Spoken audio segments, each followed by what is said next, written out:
food is transcendent. Good food is pretty much good food the whole world round.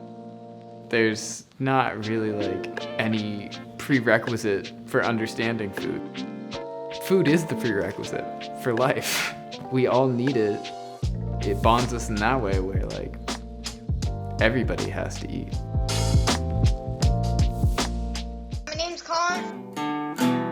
Hi, I'm Collin Mason. I grew up in Seattle, Washington. Definitely like I had a good childhood there, and it also had many challenges. I have ADHD and I didn't think I fit, like one puzzle piece that got mixed into the like wrong puzzle. The kids started bullying me pretty early on.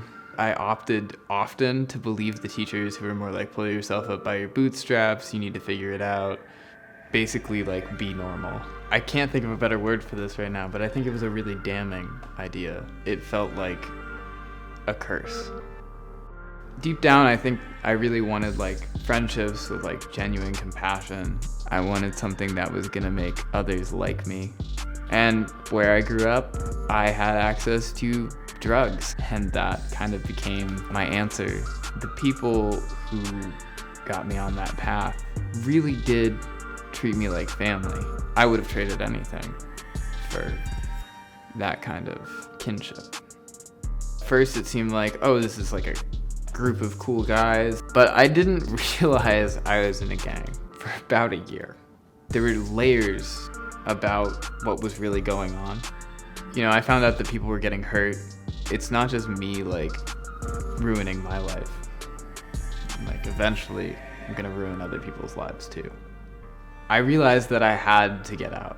And, honestly, I really wasn't sure I was going to be able to do that. I was like going back over the things in my life that had helped me. And I remembered chanting Nam-myoho Renge Kyo with my friend from college. I always felt really good when I was with him, and he always had like something really positive to say, and hadn't talked to him in like a year, and he replied in like, I kid you not, like 30 seconds. And he was like, yes, I got you, and I had said I'm going through some stuff, and he was like, come on over, we're gonna chant it out, we're gonna figure it out, don't worry. And he didn't flinch or blink an eye, he just was like telling me about how all of these experiences were gonna become my immense benefit, and that I was gonna help so many people.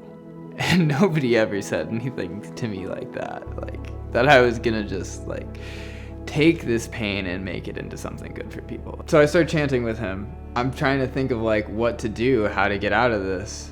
The first thing I did was tell my parents. It was a genuine apology, and I don't think I could have given that to them without being able to like really tap into my own Buddha nature and like be able to see the wisdom in that moment, Once I told my parents, we went and moved.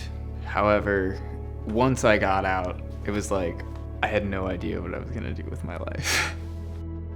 I started cooking, like having an interest in cooking when I was pretty young. And the first thing that I learned to cook that I just loved the most was caramelized onions. My dad taught me how to make caramelized onions. And I started working at Macaroni Grill. I got hired to be like a kitchen manager there. That kitchen was just pretty much complete chaos. But I absolutely loved the work. I realized that I needed to start working towards becoming a chef. I left that job and went to culinary school.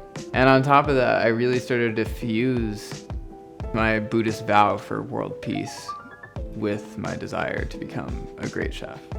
The pandemic hit, Washington State shut down all of it. And New York still had restaurants open.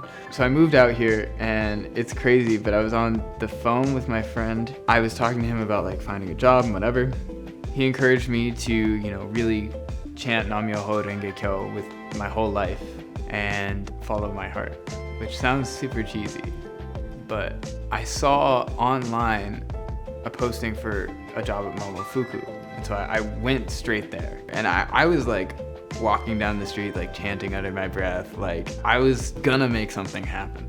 It was freaking pure fortune that the first person I met was like literally the highest up chef in the company. I didn't even know who he was. He was like picking up an Amazon package outside, and I had been standing outside the restaurant waiting for somebody to walk outside the door because it was locked, you know? I sat down with the head chef and he was like, if you manage to stay in New York for like 5 months, then we'll probably hire you.